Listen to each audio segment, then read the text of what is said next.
Speaker قومی assembly Asad قیصر سے وزیر اعلیٰ خیبر پختونخوا محمود خان کی ملاقات ہوئی۔ ملاقات میں وفاقی وزراء پرویز خٹک، عمر ایوب، ممبر قومی اسمبلی رمیش کمار اور وزیر خزانہ خیبر پختونخوا تیمور خان بھی موجود تھے۔ ملاقات میں خیبر پختونخوا میں سی پیک کے تحت جاری منصوبوں کے حوالے سے تبادلہ خیال کیا گیا۔ اسپیکر قومی اسمبلی اسد قیصر کا کہنا تھا کہ سی پیک کے تحت جاری منصوبوں کی جلد تکمیل کے لیے ترجیحی بنیادوں پر اقدامات اٹھانے کی ضرورت ہے۔ اس موقع پر وزیر اعلیٰ خیبر پختونخوا محمود خان کا کہنا تھا کہ چشمہ رائٹ بینک کینال لیفٹ منصوبے پر عمل درآمد صوبے کی فوڈ سیکیورٹی کے لیے ناگزیر ہے۔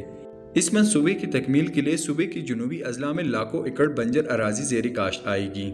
اس حوالے سے سی پیک کے تحت جاری منصوبوں کی بروقت تکمیل کے لیے متعلقہ حکام کو ہدایت بھی جاری کر دی گئی۔ وقاص ہارون، اسپورٹس سٹوری .نیوز۔